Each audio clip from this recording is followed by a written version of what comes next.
What's up everybody, D-Man back. Welcome to a brand new video, and today we're going to be doing another Godzilla Kong news roundup. In this video we will be continuing our chronological journey through the development and release of Godzilla Kong the New Empire and the next MonsterVerse movie by talking about events that happened in September through October. We're catching up today. We're making ground. We got a lot to cover today, including tons of wonderful details into the making of GXK, tons of little things you may have missed in the movie, just some incredibly thoughtful work done on the film, and also some answers to some questions like, why is Godzilla able to fight so freaking well in anti-gravity? Why? Well, now we know. Let's get into it.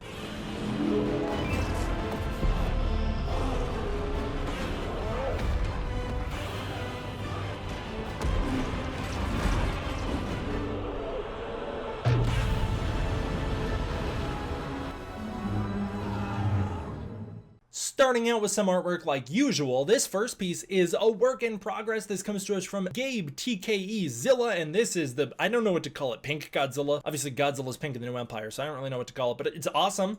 I'm very excited to see when this thing's finished. Turned out super well. Godzilla's looking great. I love the little detail of like the scratches on Godzilla's face. That is such a cool little touch. I love battle damage on characters. I would love to see more battle damage on Godzilla moving forward, and so that's awesome. I wanted to show that off. It's great stuff. This next piece is crazy. This comes to us from Dakue, and this is the Godzilla 2014 featuring Zilla art. It is just incredible. It looks amazing. First of all, it recreates the ending of Godzilla 2014 in such a cool stylized way with the male Muto smashed into the building in the background while Godzilla stands holding the decapitated head of the female Muto as if that happened in one spot. Just looks awesome. Godzilla 2014 fan art is always incredible. The lighting here is great. The whole thing just looks super freaking cool. And then having Zilla just as a part of it is really neat. I love the connection between Godzilla and Zilla here. Zilla's looking great. Pretty interesting size difference between these two characters. It's like a kind of monster-versified Zilla design, but it sticks very straight to the original Zilla design. I don't know, the whole thing is awesome. I think the dynamic between Godzilla and Zilla would be incredible on screen. I would love to see something explored like that in the future, and if we're gonna have Zilla around, I'd love to do something with that character, and this is a super cool use of it. I don't know, I thought that art was awesome, so I want to show that off. We have a really big VFX interview to get through, so that's all the setup for today, and we're just gonna jump into the main story here. We have another VFX article interview to break down. It is a fantastic one. This is so awesome. We get so many juicy details on the making of Godzilla Kong the New Empire here. This comes from The Art of VFX, and it's amazing. It's another interview with Weta, just like in the last video. So Weta was brought on early to Godzilla X Kong as a continuation of their work from Godzilla vs. Kong. They say that they really like the MonsterVerse. They really like working on it because it has lots of action and it's very exciting, but mostly they appreciate the non-verbal storytelling that is all done through visual effects in these movies. It's explained in this interview that the Planet of the Apes trilogy, which Weta had heavy involvement in, gave them lots of experience in this field, and it was very useful for Godzilla Kong the New Empire as it featured a lot of apes and a lot of non-verbal storytelling. That helped in their approach to the New Empire, and they approached New Empire as if it was a silent film. They say that this was one of the most efficient collaborations they've ever had, and that they love working with Adam Wingard because he's incredibly receptive to other people's ideas and really lets them just take the reins on things. The work Weta did in the movie starts when Kong meets Suko and continues at the lake fight through Kong and Suko eating together. It picks back up for the discovery of the ape tribe in the battle with Scar King, and then picks back up when Scar King invades the Iwi village and the anti-gravity battle commences. They did work on other sequences, but these were their main sequences that they worked on, and a lot of the world building in the Hollow Earth, a lot of the landscapes was inspired by real locations and a lot of real plate photography which was done, such as in areas like Iceland. The studio was a big fan of the aesthetic of Iceland, and so while all the Hollow Earth environments are CGI generated, a lot of them were inspired by these location shootings. They said it was important to understand the main CGI characters in GXK, whether it be Kong, Suko, Scar King, Godzilla, or even One Eye, and so because of that, they had to explore these characters very thoroughly. So they created profiles for each kaiju in order to understand who they are and how they move. They say that the big inspiration for Kong is that he suffers from having lived a full life in solitude. Suko is an outcast, and that defines his movements. Shimo is a slave living in constant pain and restraint. A really crazy but awesome detail that they incorporated, for instance in the New Empire, is when you watch Shimo move, every step she takes, she like shakes under Scar King's weight, and it's not because Scar King's so heavy, but it's because his presence terrifies her. She literally trembles every step she takes. You can just see the pain coursing throughout her. Everything that people claim Shin Godzilla is this tortured soul. That's what Shimo is, and we actually get to see it on screen. It's very cool. One thing that I love is they explain the difference in in the kaiju. You know, Kong, they said, was heavily inspired by the fact that he was such a lonely character, but also they say he's defined by his brute force, mostly resolving his problems through his sheer strength and confronting problems head on. I don't think that's the greatest interpretation of Kong.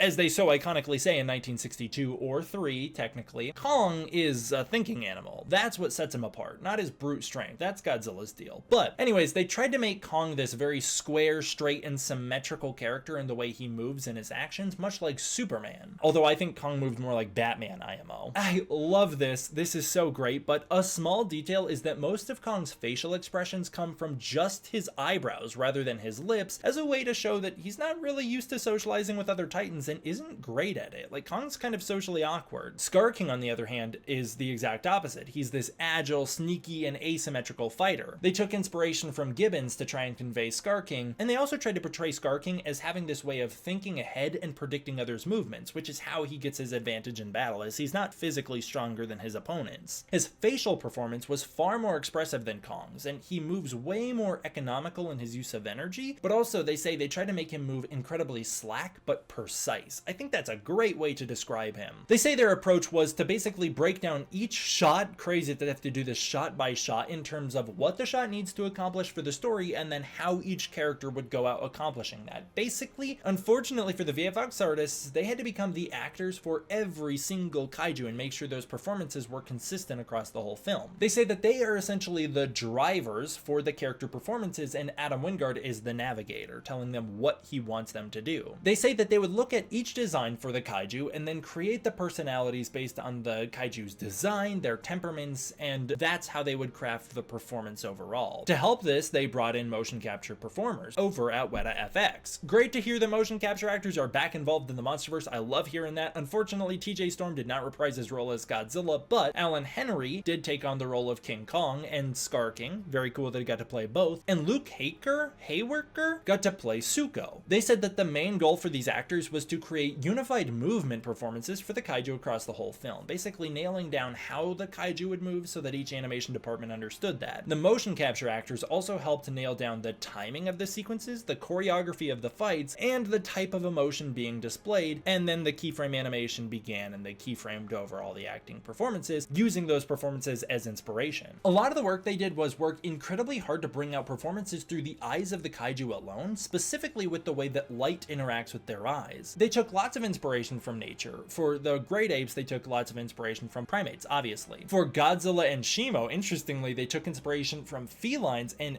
big cats. Shimo in particular, they said, was the hardest kaiju to create a performance for. They tried to make her move in this very special way because they said overall she just kind of came across too much like a big dog. So they took inspiration from dogs, cats, and even interestingly bits of snakes to create her movement style. I would think that Shimo, you could also take inspiration from a lot of like lizards, for instance. I think would be a good inspiration for the way Shimo moves. It's also cool that like Shimo moves in this very snake-like way according to them, and that's also the way that they had tried to make Ghidorah move back in 2019. Very serpentine. As for scale, again, go watch my video about how to do scale in kaiju films. I think that video touches on a lot of my overall thoughts on what make kaiju films special and how to pull off incredible kaiju films in the future. Here it's clarified that Adam Wingard says that as soon as the movie enters Hollow Earth, the direct quote is, "They are not monsters anymore." He says they are instead characters in the more classical sense, and so they're framed and filmed and move as such. One of the issues that the VFX team had was scaling the different kaiju against each other with how big and different their sizes were, and they tried to create scale through the landscape themselves. So they were very aware of the fact that like trees in Hollow Earth, for instance, make the titans look tiny, and so for the most part they tried to have smaller trees around the kaiju so that that effect didn't happen. As for lighting, they said they used the crystals at the start of the film to explain that that's where the light source in Hollow Earth comes from, and then because of that, the rest of the movie the lighting comes from off screen, and because it's off screen, the audience won't be asking where the light source in Hollow Earth comes from. Some sequences in this movie, I find this also very interesting, were more intense than others. For instance, apparently Toho was very involved with the shot of Godzilla and Kong running into action together because of that special motion they were having Godzilla undergo, and Toho was very protective of maintaining the key features and design traits of Godzilla, and also avoiding certain movements for Godzilla that they felt were unnatural or compromised who Godzilla is. The fact that people are so critical of that shot of Godzilla and Kong running into action together, but that Toho thought that the original versions were more compromising for Godzilla, I have no idea what people would think of that. I can't imagine what that would mean, because Godzilla runs very human, so I don't know. I'm I'm very curious. I would love to see early drafts of that running into action sequence to see what Toho was so worried about. Especially because in my opinion, that shot of Godzilla running into battle in Egypt, that's like the most compromising position Godzilla's in the whole movie. He looks really ridiculous there. So I don't know, I'm very curious about that. They said that they encountered a lot of smaller issues along the way as well, like how does Scar King ride on Shimo? And so they actually had to redesign the crystals on her back with that in mind so that he could still ride her, and it was still tricky to get him to sit on her in a way that was convincing. Another huge issue, they said, was blocking the collapsing gravity fight, as you were taking the largest creatures we've seen on screen and then turning the gravity off, meaning they had to move in brand new ways that we have never seen before. I think that's what makes that fight so awesome, and I'm sure they would agree. And I love that they had this like pairing that they're going with here, but they tried to make Kong and Shimo very slow to adapt, so their fighting style in this anti-gravity scene is very deliberate in their movements because they are just not okay with it. They're not used to it. They don't talk about it, but Scar King just jumps from rock to rock with this absolute confidence, and you get the impression that some of the apes in Hollow Earth have had the ability to swing around the anti-gravity fields enough to get used to it. Meanwhile, Godzilla is said to adapt incredibly quickly to it. As we see in the movie, he is flipping from rock to rock, slapping apes out of the air. He's doing great in this fight, and this has always been the impression I get, especially with the way Godzilla charges Shimo. He gets frozen, he does his supposed nuclear pulse, whatever. It's clearly he's just shaking it off. Nuclear pulse my ass. He doesn't do it a single other time. But the way he swims and shimmies towards Shimo, that's the impression I got, and that's confirmed here. The VFX artist worked hard to show Godzilla had so much confidence in the anti-gravity fight because he was so used to swimming. And when you turn the gravity off, that's about as close as Godzilla gets to swimming, especially swimming on land. So Godzilla moves with such grace and efficiency because he's very used to swimming around. And so he's actually really able to let loose in the anti-gravity fight in a way he can't normally when he's being weighed down. I thought that was awesome. And I just love hearing how much work went into the new Empire and how much work went into the performances of the Kaiju, went into crafting these VFX sequences. I also think Ueda's work here comprises the best looking VFX in the entire film. I find the battle in Rio to look a little messy. It's kind of hard to tell what you're looking at a lot of that time. I think the fight with Scylla is just truly fantastic. That's done by DNEG, as we talked about in the last video. Although I don't love the movement of Godzilla in that fight, I think that fight looks great. So I think Ueda's work here sounds like they did the bulk of the work that I think turned out the best, and just all of the film. A lot of incredibly hard work went into the VFX teams to creating the Kaiju performances and creating the style of movements that I think is really incredible, really inspiring, and I love to hear stuff like that. I just love it. What do you think about all this? Comment below and let me know. What's your favorite detail you learned, or did you learn anything here? I feel like I learned a lot from these VFX interviews, so comment below and let me know. I'd love to hear your thoughts. As always, I want to give a huge thank you to my patrons over on Patreon. It is through the support of the patrons on Patreon that I'm able to continue to make videos like this for you. If you want to support the Patreon, you can use the link in the description below. You can get early access to content, access to the Discord community, and more. If that's not your thing, please consider joining as a channel member. Join D-Force today to get exclusive perks, and always remember to like and subscribe, as we are so close to 100,000 subscribers. We're right around the corner from hitting it. I'm so excited to hit that, so please join now while you can before we hit 100K. And then if we have already and you're watching this afterwards, you should also subscribe, because that'd be awesome. Thank you guys all for watching. Hope you enjoyed. I'll see you all next time for the next one.